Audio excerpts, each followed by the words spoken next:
Хан Дарбыз. Автору Аман Кармышаков. Өткөн заманда бир аптан өзүмчүл дарбыз болуптур. Бир күнү ал жашылчаларга мындай дептир: "О, менин шордуу досторум. Дыйкан бизди өстүрүп алып, базарга сатмак болду. Андан алган адамдар бырчалап, туурап, жыргап жешет. Алган эмес, казанга салып кайнатат. Айнек идиштерге куюп, жер төлөгө камайт. Ошентип шорубуз катпасын десеңер, качып кетели." Муну уккан жашылчалар аябай коркуп калышты. Алардын арасынан коон минтип сурады: "Аның чын болсо, кантип аман калабыз? Кайда качабыз? Бизди ким багат?" "Ой, ал оңой эле. Мени өзүңөргө башчы кылып алсаңар эле болду. Силерди кулак угуп, көз көрбөгөн ээн жерге ээрчитип кетем. Анан мынабул алтындай баш аман турса, өзүм эле кор кылбай багып алам." Жашылчалар ага ишенип калышты. Чоң үмүт менен анын артынан ээрчип жөнөштү. "Токтогула достор, силерди мен жакшы эле багып атпадым беле? Кайда барасыңар?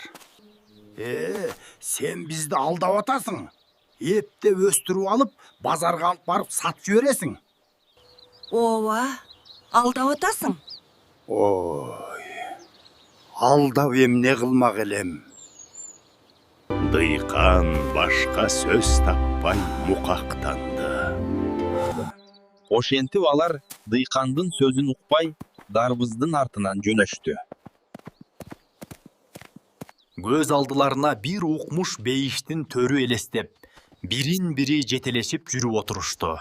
Акыры бир күнү кулак угуп, көз көрбөгөн ээн жерге жетишти.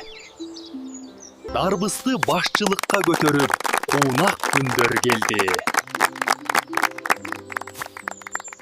Баягы ак көңүл, боорукер, сылык көрүнгөн дарбыз бара-бара ач көз, өзүмчүл, каардуу боло баштады.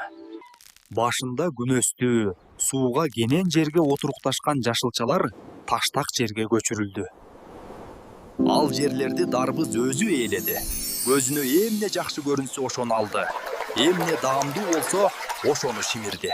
Бат эле чандая семирип, эки бети салаңдап чыкты. Суу жетпеген арык жерде өскөн жашылчалар соолуп, саргайып баратканын көрсө дагы көрмөксөн болду. "Дарбыз башчылыкка көтөрсөңөр эле, өзүм багып алам деген убадаң гана", деди тамыры кургап, эркинче өсө албай чаңкап турган ачуулуу пияз. "Жанымды кейитип, денемди жеп аткан куртту алып таштачы, бай болгур." Дарбызга ишенип, боорукер дыйкандан качып келген бизге да чала. Карачы, күнгө күйүп, соолуп бүтмөк болдук. "Эй, мээси жоктор, чуулдабай тынчтанып угуп алгыла. Силерди багыш үчүн кетмен чагап, арык казыш керек. Куртуңарды терип, дары чачыш керек. Түйүңөрдү жумшартып, чөбүңөрдү отош керек. Ошонун бардыгын кара жумуш деп коет. А кара жумушту ким жасайт? Жумушчу дыйкан жасайт. Мени болсо улуу урматтуу башчы дейт. Уктуңарбы? Мен силерди башкарып гана турушум керек.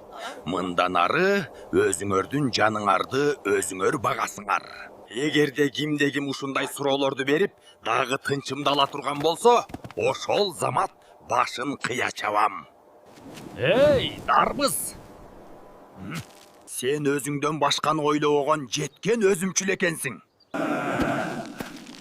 Сендей алдамчы, ач көз башчынын бизге кереги жок. Жоголгун!" "Туура, туура. Жоголгун! Жоголгун!" Достор, бул ач көз дарбызды какыраган талаага алып барып таштап коелу. "Туура, ошентели.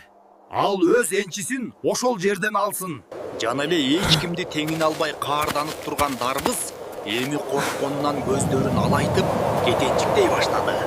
Ошентип эки жүздүү алдамчы дарбызды жашылчалар хандыктан алышты. какыраган чөлдө талаага кубалап жиберишти. Алдамчы дарбыздан го кутулдук. Эми эмне кылабыз? Кап, дыйкандын тилин алсак болмок экен.